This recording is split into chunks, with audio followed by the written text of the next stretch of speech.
The lecture hall hummed with the quiet chatter of students and professors waiting for the presentation to begin.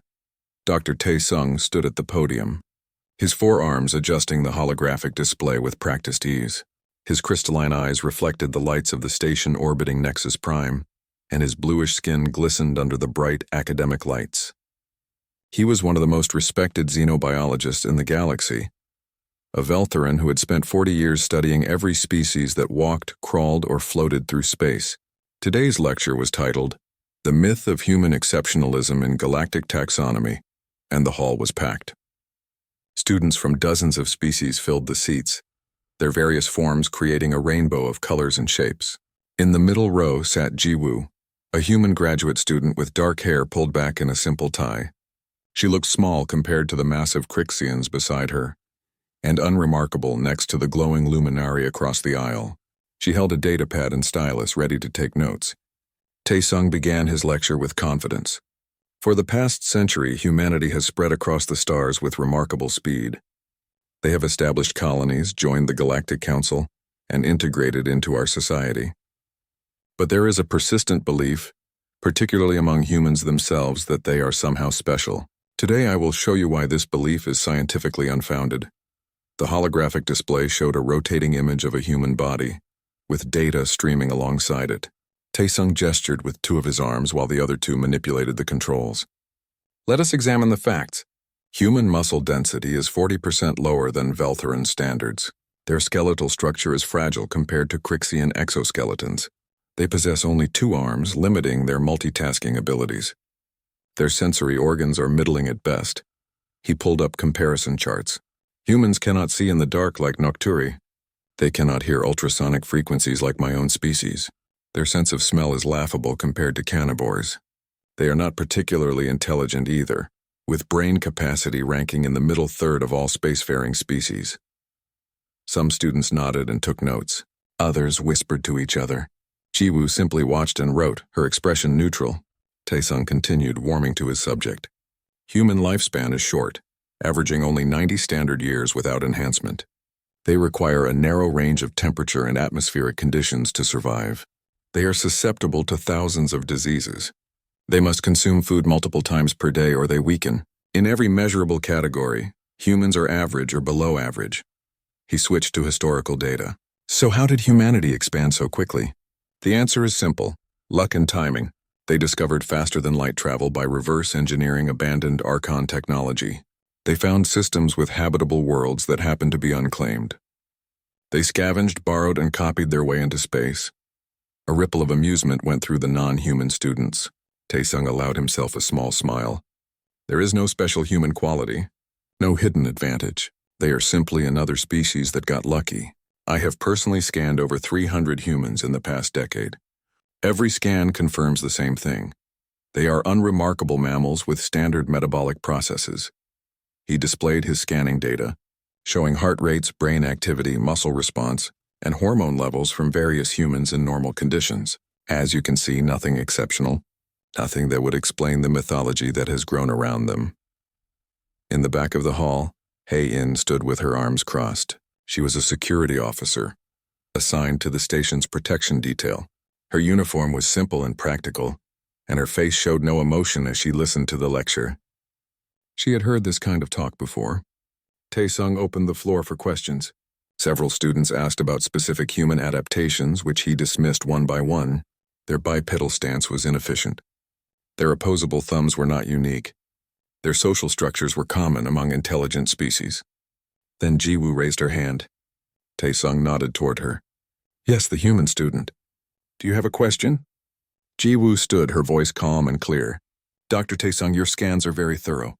But I noticed they were all taken in controlled environments. Universities, medical facilities, routine checkups. Have you ever scanned a human during an active threat response? The question hung in the air. Tae-sung's crystalline eyes blinked twice, a Veltheran expression of confusion. A threat response? Why would that matter? Biology does not fundamentally change based on circumstance, doesn't it? Jiwoo asked. Your own species has the deepwater response, where your physiology changes when you dive below certain depths. Crixians harden their shells under pressure. Many species have adaptive responses to danger. Tae-sung waved one hand dismissively. Yes, minor variations. Elevated heart rate, increased alertness. These are standard stress responses present in all species. I have scanned humans during exercise and simulated stress. The results are unremarkable. They experience the same basic reactions as everyone else, only weaker. Exercise isn't the same as real danger, Jiwoo said quietly. The biology is the same, Taesung insisted. A threat response is simply adrenaline and cortisol release, accelerated heart rate, dilated pupils. Nothing special. Nothing that would make humans exceptional. He smiled, not unkindly. I appreciate your species' pride, but science does not support human exceptionalism. The data is clear. Jiwoo sat down without another word. The lecture continued for another 20 minutes, with Taesung summarizing his findings and presenting his conclusion that humans were, in every measurable way, an average species that had benefited from fortunate circumstances. When the lecture ended, the audience applauded politely. Students gathered their belongings and filed out, discussing the presentation. Several non-human students approached Taesung to congratulate him on his thorough research. A few human students left quickly, looking uncomfortable. Jiwoo packed her datapad slowly, waiting until most of the crowd had dispersed. She walked down to the podium where Taesung was organizing his notes. Dr. Taesung, thank you for the lecture. It was very informative. He looked at her with what might have been sympathy. I hope I did not offend you. Science must pursue truth even when that truth contradicts comfortable myths. No offense taken, Jiwoo said. I just think your data set might be incomplete. How so? Taesung asked, genuinely curious now. You've measured what we are, Jiwoo said, but not what we become. Before Taesung could ask what she meant, Jiwoo nodded politely and left the hall. Heian, still standing in the back, watched her go. Then she looked at Taesung for a long moment before turning and walking out as well. Taesung stood alone in the empty lecture hall, surrounded by his data and charts. He felt satisfied with his presentation. The evidence was overwhelming. Humans were not special. They were not exceptional. They were simply another species among thousands, no better and no worse than most. He had no way of knowing that in 3 weeks every assumption he had just presented would be completely shattered. He had no way of knowing that his scanner, the device he trusted above all else, had never actually seen what humans truly were. He had measured them at rest, in safety, in peace. He had never seen them at war, and that made all the difference. The research vessel touched down on Epsilon 7 with a gentle thud. Dr. Taesung was the first to disembark, his scanner already active and sweeping the area. The planet was classified as a failed colony world, abandoned 15 years ago by Veltheran settlers for reasons that remained unclear in the official records. Taesung had secured funding to investigate why the colony had failed, hoping to prevent similar failures in the future. His team consisted of 8 members, 3 Veltherans including himself and Dr. Yuna, his colleague from the university, 2 Crixians who specialized in structural analysis, and 3 humans, Jiwoo the graduate student, Heian the security officer, and Dong-hyun the pilot. Taesung had not wanted humans on the team, but university policy required diverse representation on all research expeditions. The colony ruins stretched before them, a small settlement of perhaps 20 buildings in various states of decay. The structures were typical Veltheran design, with curved walls and water features that had long since dried up. Native plants had begun reclaiming the area, purple vines crawling up the walls and through broken windows. Spread out, Taesung ordered. Document everything. I want to know what drove our people away from this place.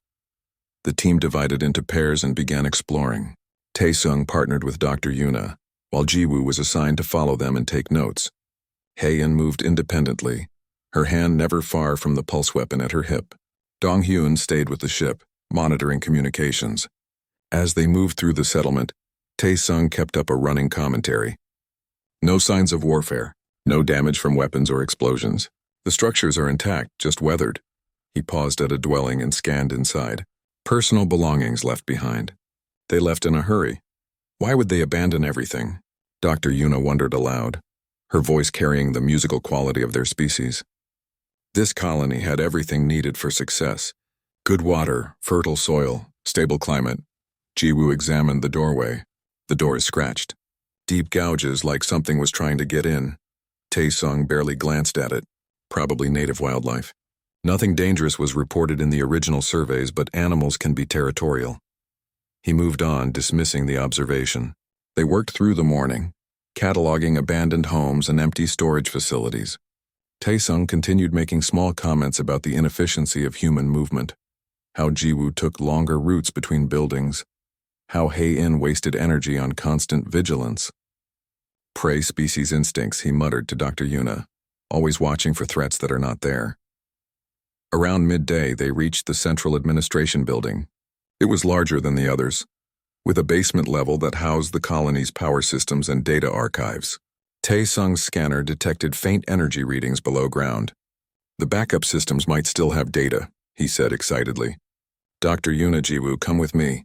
We are going below. Hae-in stepped forward. I should go first. Unknown spaces require security clearance.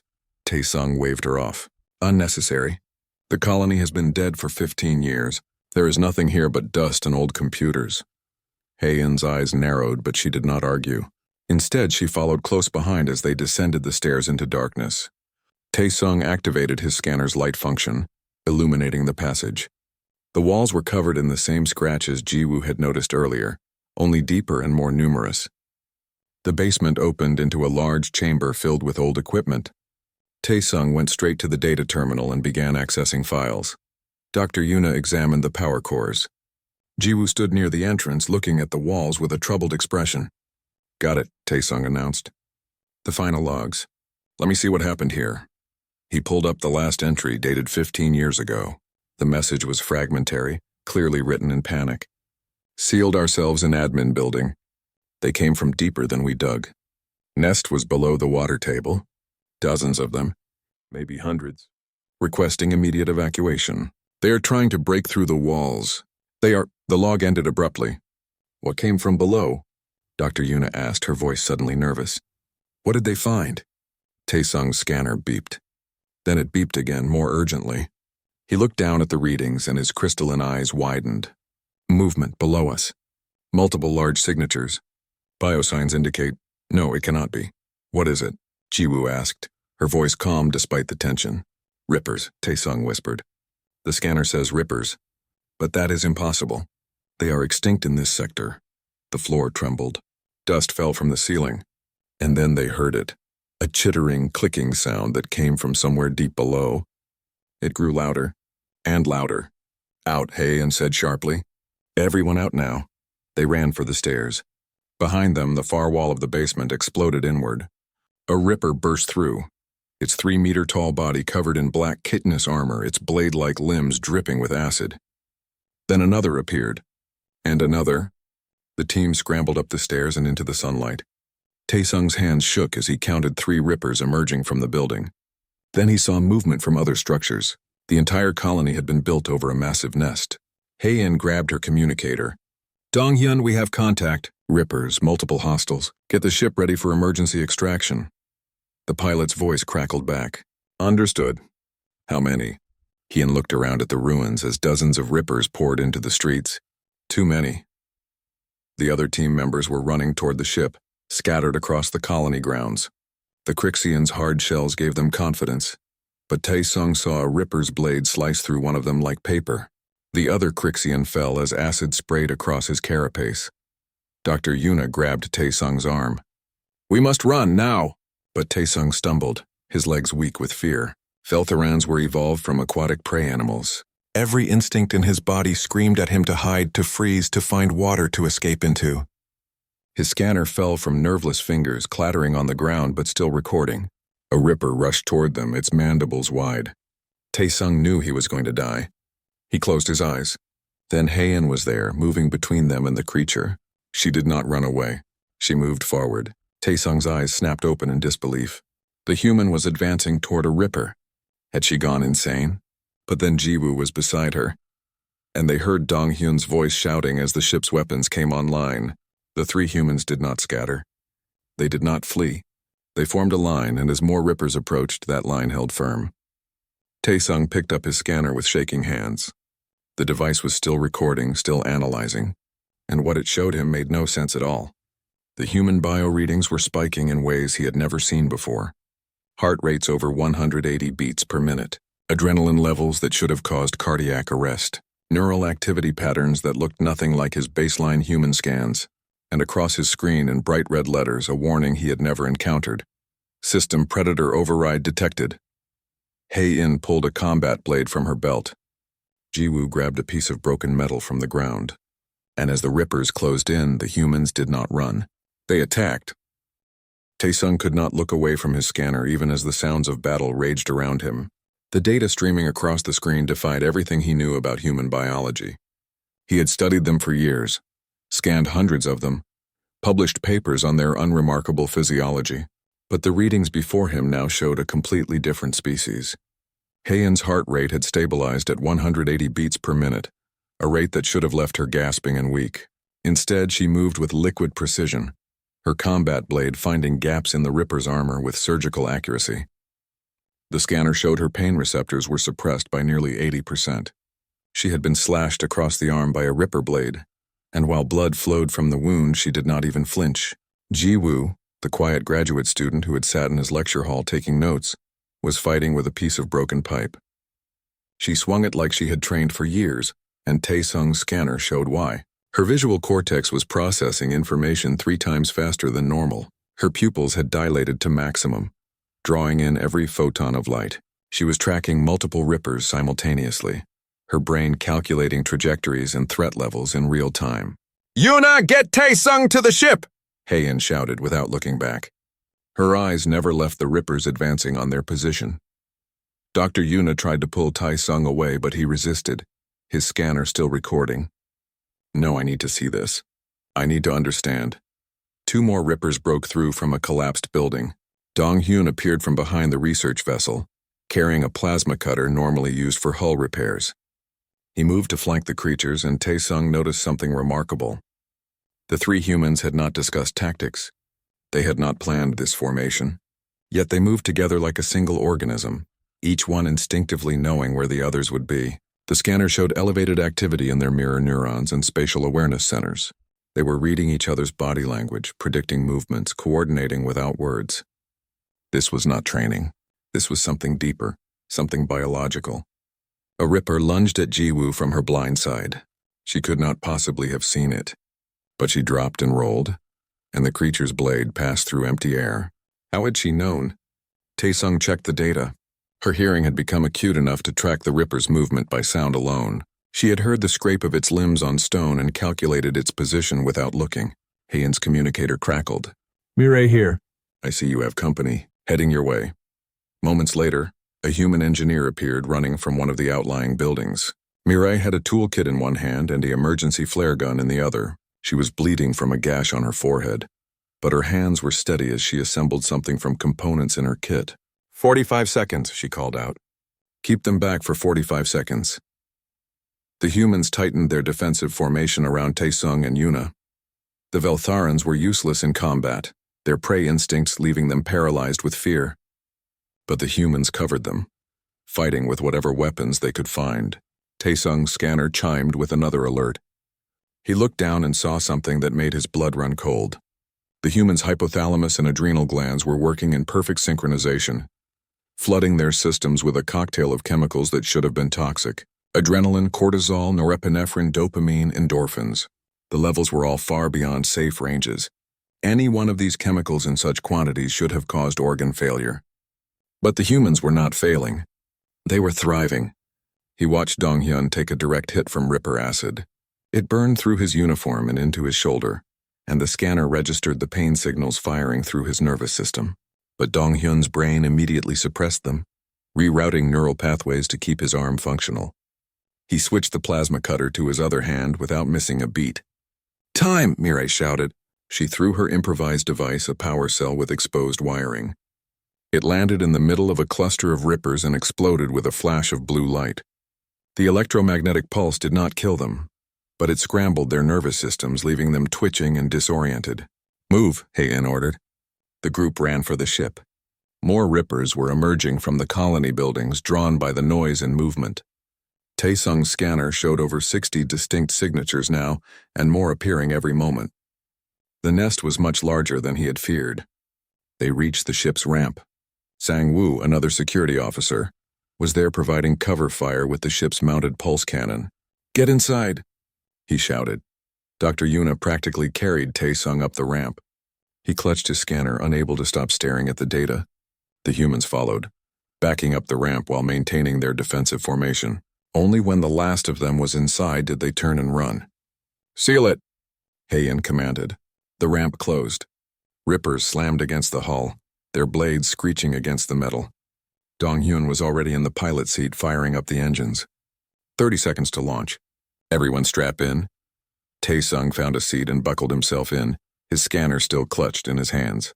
Through the viewport he could see rippers swarming over the colony ruins. There were hundreds of them, maybe thousands. If the humans had run, if they had scattered, everyone would have died. The ship lifted off and the rippers fell away. As they climbed toward orbit, Tae-sung finally looked up from his scanner. The humans were checking each other's injuries, applying medical supplies from the emergency kits. They moved with calm efficiency. No panic, no hysteria. Heian had a deep cut on her arm. Ji-woo had acid burns on her leg. Dong-hyun's shoulder was badly damaged.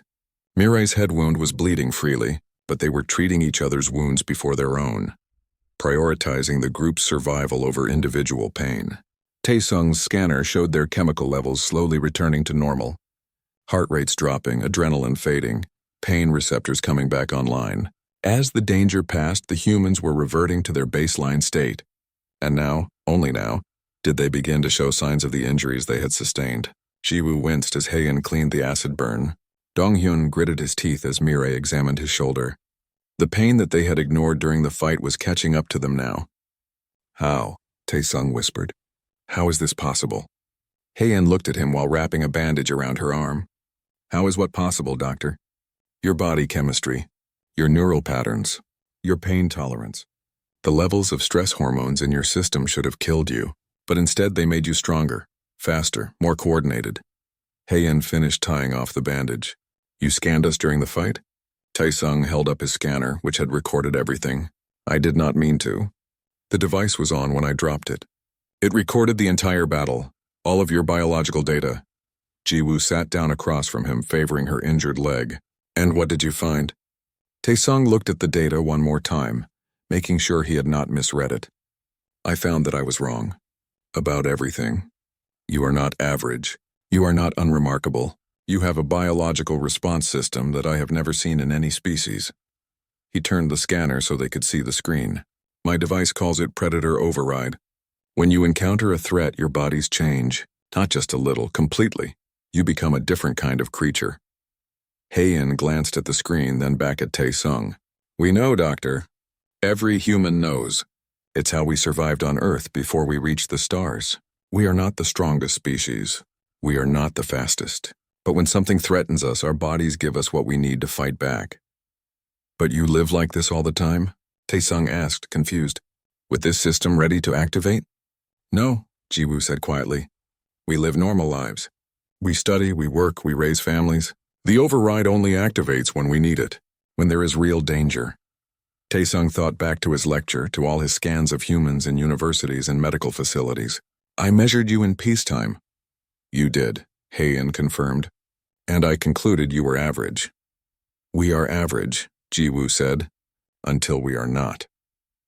The ship broke through the atmosphere and into the black of space. Behind them, Epsilon 7 spun slowly, its surface still crawling with rippers. Tae-sung looked at the planet, then at his scanner, then at the humans who had just saved his life. Everything he thought he knew was wrong, and he had the data to prove it. The emergency shelter on Epsilon 7's moon was cramped and sterile, but it was safe. The research team had retreated there after the Ripper attack, needing time to treat injuries and repair the ship before attempting the journey back to Nexus Prime. Tae-sung sat alone in a corner, surrounded by holographic displays showing data from his scanner. He had been reviewing the recordings for 6 hours straight. Every time he thought he understood what he was seeing, he found another detail that shocked him. The human biological response was not just impressive, it was terrifying. Heian walked over and sat down beside him, moving carefully because of her injured arm. You have been staring at those screens since we landed. You should rest. I cannot rest, Tae-sung said, gesturing at the data with one hand while another adjusted the display. Look at this. During the fight, your body temperature increased by 2 full degrees. That should have caused fever, delirium, but instead it enhanced your muscle efficiency. He pulled up another chart. And here, Ji-Woo's visual processing speed. She was seeing and analyzing threats faster than our ship's computer. A human brain is not supposed to be capable of that level of parallel processing. But it is, Heian said simply, when it needs to be. Tae-sung turned to face her fully. That is what I do not understand. This predator override system. It is not a small adaptation. It is a complete transformation of your physiology. How can you just carry that around inside you? How do you live normal lives knowing you have this dormant inside you? Heian considered the question. Do you know what humans were before we reached the stars, Doctor? Primates, Tae-sung said. Evolved from tree-dwelling ancestors. We were hunters, Heian corrected. Persistence hunters. On Earth we were not the biggest predators. Not the strongest or the fastest. But we could run longer than anything else. We would chase prey for hours, sometimes days, until it collapsed from exhaustion. Then we would make the kill. She pulled up an image on her own datapad showing ancient humans running across a savanna. Our ancestors needed to be able to push through pain, through exhaustion, through fear. The ones who could not do that died. The ones who could do it passed on their genes. For millions of years we evolved to have this override system. But you do not hunt anymore, Tae-sung pointed out. You have technology. You have weapons. Why do you still have this adaptation? Because evolution does not disappear in a few thousand years, Ji-Woo said, joining them. She limped slightly from her injured leg but seemed otherwise recovered. We have had civilization for maybe 10,000 years. We have had space travel for less than 200. But we have been persistence hunters for millions of years. That is what we are, under everything else. Tae-sung looked at her. In my lecture you asked if I had ever scanned a human during an active threat response. You knew I would find something different. I suspected, Ji-Woo admitted. Every human child learns about the fight-or-flight response in school. We know what our bodies can do when we are in danger. But most other species do not seem to have anything similar, or at least not to the same degree. Why did you not tell me? Tae-sung asked. Why not explain this before? Would you have believed me? Ji-Woo asked. You had your data. You had your scans. You were certain humans were average. If I had told you about the override system, you would have dismissed it as mythology or exaggeration. Tae-sung could not argue with that. She was right. He would not have believed it without seeing it himself. Heian stood up. We need to talk about what happens next, Doctor. You have data that shows what humans can do in combat. That information is valuable and dangerous. Dangerous how? Tae-sung asked. Some species might see us as threats, Heian explained.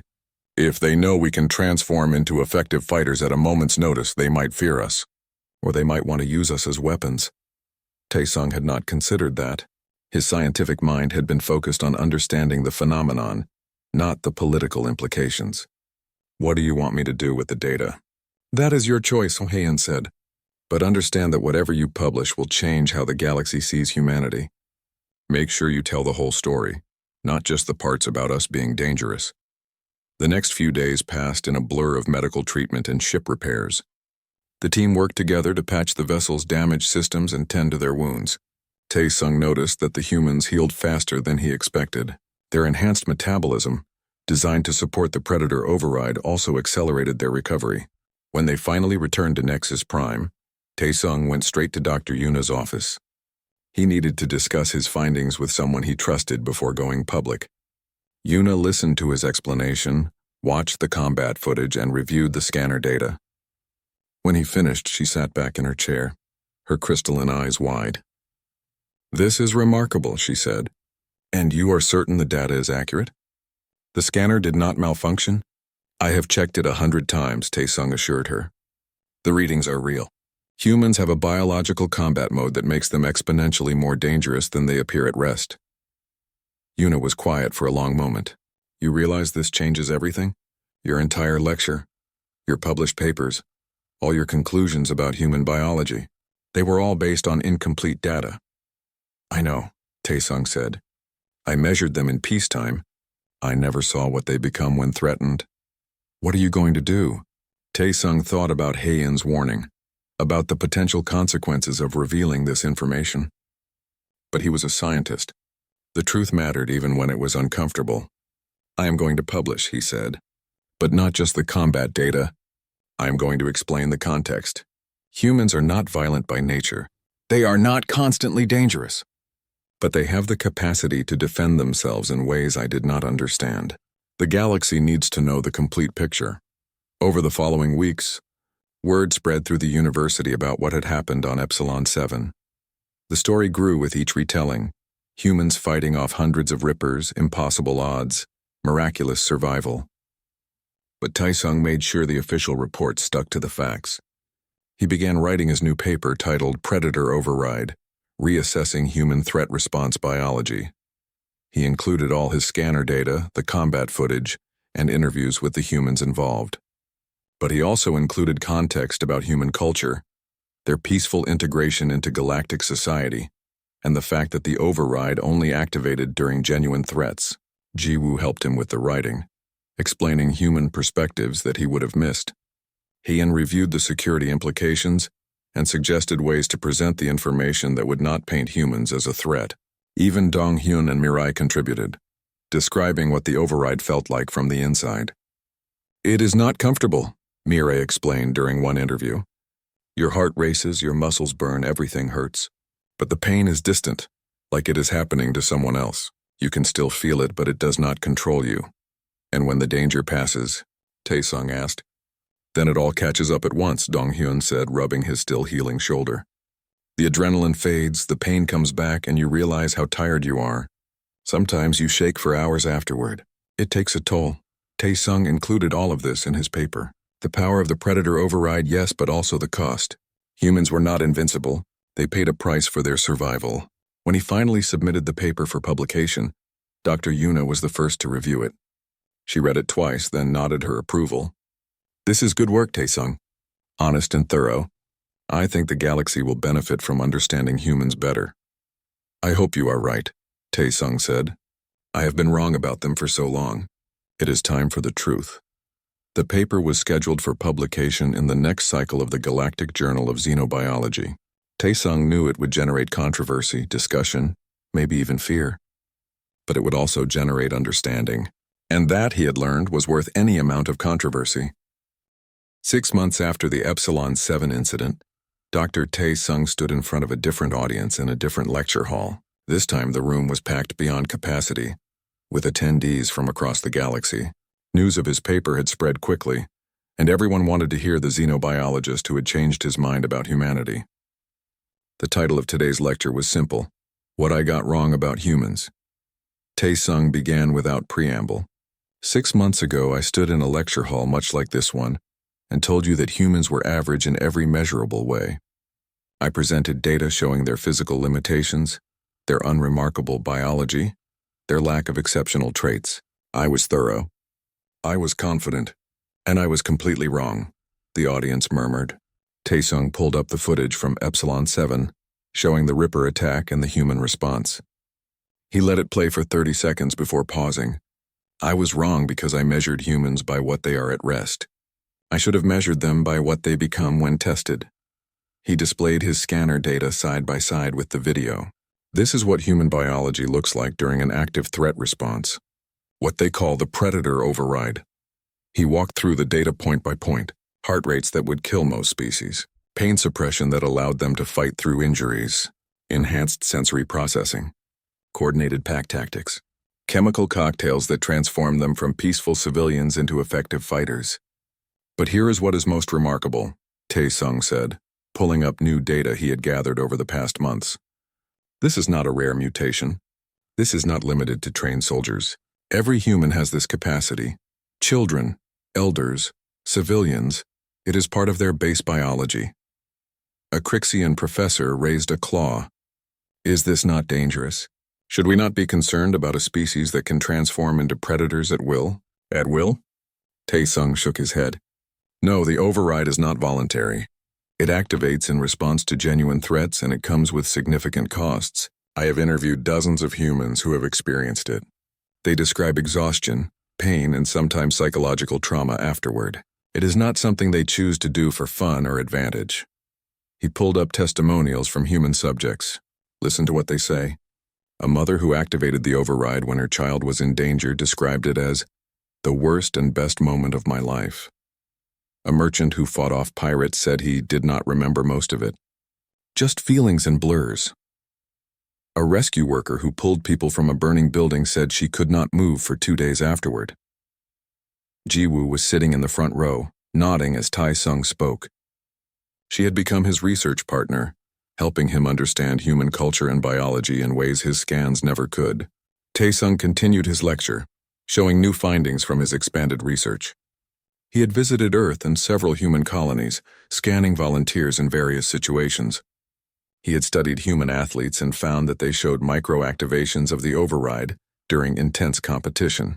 He had observed human parents and discovered that threats to children triggered the fastest and most complete override responses. What I learned is that humans live their daily lives at perhaps 20 to 30% of their full capability, Tae-sung explained. They have evolved to maintain a peaceful baseline state, conserving energy and avoiding conflict. But when the situation demands it, they can access reserves that most species simply do not have. He showed comparative data from other species. Feltherans had a similar stress response, but it made them freeze or flee. Crixians could harden their shells, but could not increase their processing speed or pain tolerance. Nocturi had excellent night vision, but no enhanced threat response at all. Humans are unique, Tae-sung concluded, not because they are superior in any single category, but because they have this adaptive response that allows them to exceed their baseline capabilities when necessary. The lecture lasted 2 hours, and when it ended, the applause was thunderous. Professors lined up to ask questions, to request his data, to propose collaborative research. The perception of humanity was changing, not from fear but from understanding. Over the following months, Tae-sung's research had practical applications. Galactic security forces began hiring more human personnel, not because humans were violent, but because they were reliable in crisis situations. Medical teams wanted humans on emergency response crews. Exploration vessels requested human crew members for dangerous missions. But there were also concerns. Some species worried about humanity's potential for violence. Tae-sung found himself giving talks not just to scientists but to politicians and military leaders, explaining that the predator override was a defensive mechanism, not an aggressive one. Haein became a guest lecturer at the university, teaching courses on human tactical biology. She showed non-human students how humans thought during crisis situations, how they coordinated without verbal communication, how they prioritized group survival over individual safety. "We do not want to fight," she told one class. "The override is uncomfortable, even painful, but when something threatens us or the people we care about, our bodies give us the tools to respond. That is all it is." A survival mechanism. Tae-sung toured human worlds, continuing his research. On Earth, he visited the museums that showed human evolution, seeing the displays of ancient hunters running down prey over vast distances. He began to understand why humans were the way they were. One afternoon, he was observing children playing in a park in Seoul. Jiwoo had brought him there to see normal human behavior, to remind him that humans spent most of their time in peaceful activities. A small girl named Kyung-min was running with other children, laughing and shouting. She tripped on a rock and fell hard, scraping her knee badly. She cried for a moment, tears streaming down her face. But then she wiped her eyes, stood up, and kept running. Tae-sung pulled out his scanner and checked the girl's readings. Her pain receptors were firing normally. She had definitely hurt herself, but she had chosen to continue playing anyway. "Did you see that?" Tae-sung asked Jiwoo. "See what?" Jiwoo asked. "She fell. She was hurt." She cried. But then she just got up and kept going. Jiwoo smiled. "That is what children do. They fall down and get back up." Tae-sung watched Kyung-min run off to join her friends, and something clicked in his understanding. It is not just the override, is it? The ability to push through pain, to keep going despite injury. That is part of human nature, even outside of combat. "We are persistent," Jiwoo agreed. "It is what we are. We do not give up easily." Tae-sung thought about all his research, all his data, all the scans and interviews and observations. He had focused so much on the predator override, on the dramatic transformation that happened during threats. But he had missed something more fundamental. That evening, he sat in his temporary quarters and wrote a final entry in his research log. "After 6 months of intensive study, I have reached a new conclusion about humanity. Yes, they have the predator override. a biological response system that allows them to exceed their normal capabilities during threats. But that is not what makes them special. He paused, thinking about Kyung-min getting up after her fall, about Hae-in fighting through her injuries, about Ji-woo quietly asking questions until she found the truth. Humans are special because they do not quit. They do not have the strongest bodies or the fastest reflexes or the largest brains, but they have something more valuable: persistence. When they fall down, they get back up. When they fail, they try again. When they are injured, they keep fighting. When they are wrong, they learn and adapt. He thought about his own journey from dismissing humanity to understanding them, and he realized he had learned more than just xenobiology. I began this research believing humans were average. I was wrong, but I was also asking the wrong question. The question is not whether humans are superior to other species. The question is what makes them successful despite their apparent limitations. He typed the final lines of his log entry. Humans are not successful because they are strong. They are successful because they are stubborn. They are not exceptional because of what they are. They are exceptional because they never ever stop. Taesung submitted his final paper to the Galactic Journal, knowing it would probably be his most important work. The title was simple: Human Persistence, a reassessment of survival strategies across galactic species. The galaxy was beginning to understand humanity, and Taesung, who had once dismissed them as average, had become one of their greatest advocates. He looked out the window at Earth below, at the planet that had produced these remarkable creatures, and he felt something he had rarely experienced in his long career: humility.